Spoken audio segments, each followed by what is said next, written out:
Hello, welcome to First Chapter Friday. Our story today became such a big hit for mostly young adults. It was on CWTV, and you may recognize it, The 100, and it's by Kass Morgan. So this is the movie cover. The original novel had a different print, but I just replaced our old one because it got so worn out, and now we have the fresh movie version. It was definitely a New York Times bestseller, totally has a cult following, and I hope you enjoy this first chapter. Chapter 1, Clarke. The door slid open, and Clarke knew it was time to die. Her eyes locked on the guard's boots, and she braced for the rush of fear, the flood of desperate panic. But as she rose up onto her elbow, peeling her shirt from the sweat-soaked cot, all she felt was relief. She'd been transferred to a single after attacking a guard, but for Clarke, there was no such thing as solitary. She heard voices everywhere. They called to her from the corners of her dark cell. They filled the silence between her heartbeats. They screamed from the deepest recesses of her mind. It wasn't death she craved, but if that was the only way to silence the voices, then she was prepared to die. She'd been confined for treason, but the truth was far worse than anyone could have imagined. Even if by some miracle she was pardoned at her retrial, there'd be no real reprieve. Her memories were more oppressive than any cell walls. The guard cleared his throat as he shifted his weight from side to side. "Prisoner number 319, please stand." He was younger than she expected, and his uniform hung loosely from his lanky frame, betraying his status as a recent recruit. A few months of military rations weren't enough to banish the specter of malnutrition that haunted the colony's poor outer ships, the Walden and the Arcadia. Clarke took a deep breath and rose to her feet. "Hold out your hands," he said, pulling a pair of metal restraints from the pocket of his blue uniform. Clarke shuddered as his skin brushed against hers. She hadn't seen another person since they'd brought her to the new cell, let alone touched one. "Are they too tight?" he asked, his brusque tone frayed by a note of sympathy that made Clarke's chest ache. It had been so long since anyone but Talia, her former cellmate and her only friend in the world, had shown her any compassion. She just shook her head. "Just sit on the bed. The doctor's on his way." "They're doing it here?" Clarke asked hoarsely, the words scraping against her throat. If a doctor was coming, that meant they were foregoing her retrial. It shouldn't have come as a surprise. According to colony law, adults were executed immediately upon conviction, and minors were confined until they turned 18 and then given one final chance to make their case. But lately, people were being executed within hours of their retrial for crimes that, a few years ago, would have been pardoned. Still, it was hard to believe they'd actually do it to her, in her cell. In a twisted way, she'd been looking forward to one final walk to the hospital, where she had spent so much time during her medical apprenticeship, one last chance to experience something familiar, if only the smell of disinfectant and the hum of the ventilation system, before she lost the ability to feel forever. The guard spoke without meeting her eyes. "I need you to sit down."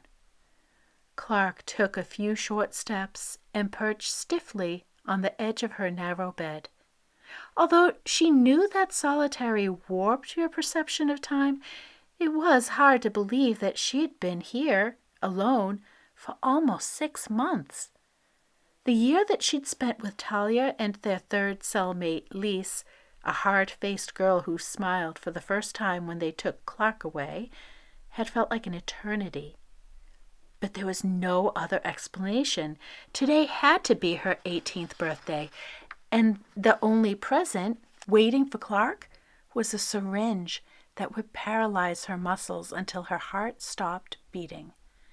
Afterwards, her lifeless body would be released into space, as was the custom on the colony, left to drift endlessly through the galaxy. A figure appeared in the door, and a tall, slender man stepped into the cell. Although his shoulder-length gray hair partially obscured the pin on the collar of his lab coat, Clarke didn't need the insignia to recognize him as the counselor's chief medical advisor.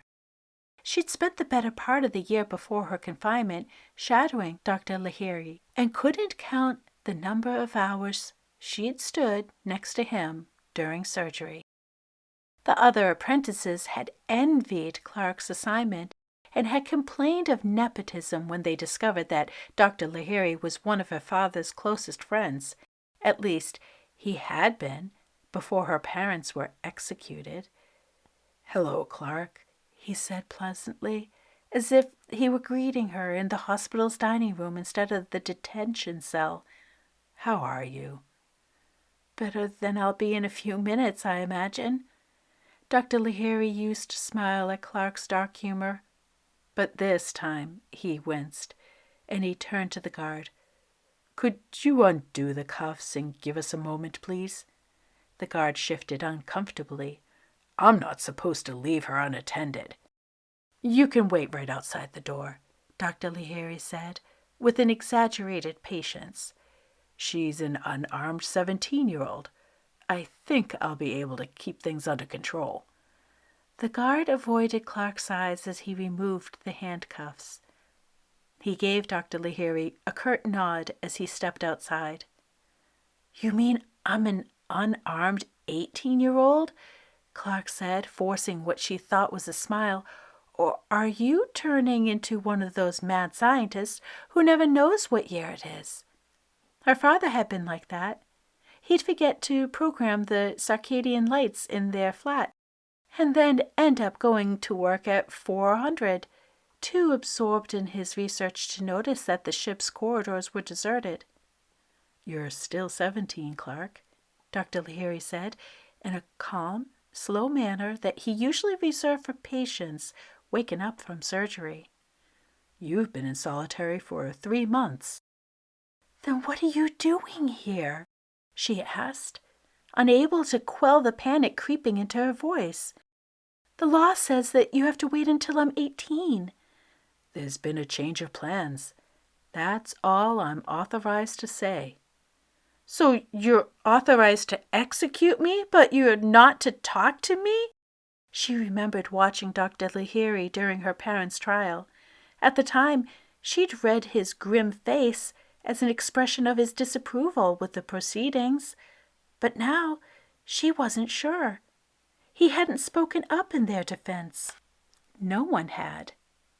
He simply sat there mutely as the council found her parents, 2 of Phoenix's most brilliant scientists, to be in violation of the Gaia doctrine, the rules established after the cataclysm in order to ensure the survival of the human race. "What about my parents? Did you kill them too?" Dr. Lahiri closed his eyes, as if Clarke's words had transformed from sounds into something visible, something grotesque. "I'm not here to kill you," he said quietly. He opened his eyes and then he gestured to the stool at the foot of Clarke's bed. "May I?" When Clarke did not reply, Dr. Lahiri walked forward and sat down so that he was facing her. "Can I see your arm, please?" Clarke felt her chest tighten, and she forced herself to breathe. He was lying. It was cruel and twisted, but it'd be all over in a minute. She extended her hand toward him. Dr. Lahiri reached into his coat pocket and produced a cloth that smelled of antiseptic. Clarke shivered as he swept it over the inside of her arm. "Don't worry. This isn't going to hurt." Clarke closed her eyes. She remembered the anguished look Wells had given her. as the guards were escorting her out of the council chambers. While the anger had threatened to consume her during the trial had long since burned out, thinking about Wells sent a new wave of heat pulsing through her body, like a dying star emitting one final flash of light before it faded into nothingness. Her parents were dead, and it was all his fault. Dr. Lahiri grasped her arm, his fingers searching for her vein. "See you soon, Mom and Dad." His grip tightened. This was it. Clarke took a deep breath as she felt the prick on the inside of her wrist. "There, you're all set." Clarke's eyes snapped open. She looked down and she saw a metal bracelet clasped to her arm. She ran her finger along it, wincing as what felt like dozens of tiny needles pressed into her skin. "What is this?" she asked frantically, pulling away from the doctor. "Just relax," he said with an infuriating coolness. "It's a vital transponder. It will track your breathing and blood composition and gather all sorts of useful information."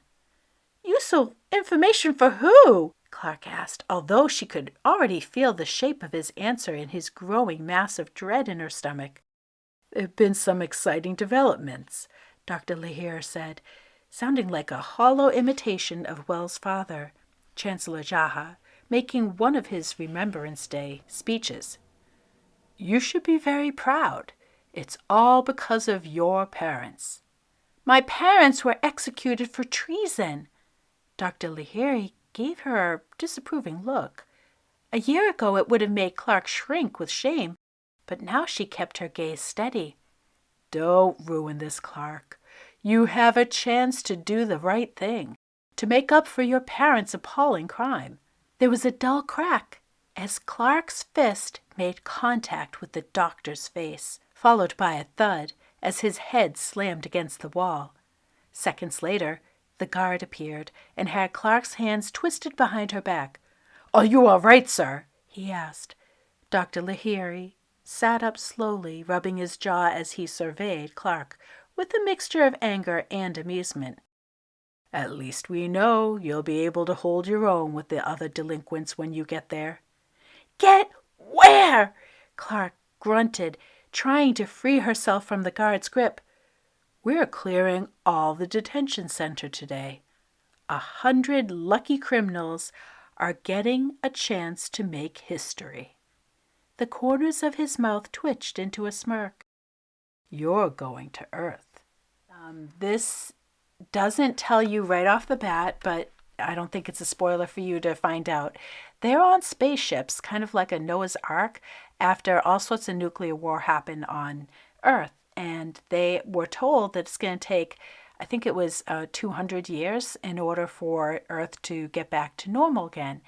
It's been 100 years. And things are starting to go badly on the ship because, spaceships are made out of materials that you find in Earth, and they aren't always the best materials. People will also find that things that they plan don't work out the way they expect to. So they are the people, they call them delinquents. They're the people who have either been rebellious, they've broken some of the colony's rules, and they all happen to be young people that are teens and young 20s. These guys are the ones, the 100, that are going to become the new kind of guinea pigs on Earth. And she is one of them. Instead of being executed, she is going to be sent to Earth, even though it supposedly isn't ready to be colonized yet. They're sending these guys and seeing if they'll be able to survive whatever conditions are down there, radiation and whatever else. Really riveting. And what they did with the TV series, they added extra stuff in there that made it feel like each season had some huge thing to overcome. It's a little darker in the CW TV series. I don't know. It's wonderful. Read the whole I think it's a total of 3 novels, and then definitely binge watch all the series, and you'll be a fan too, I bet. Take care. Thanks for watching.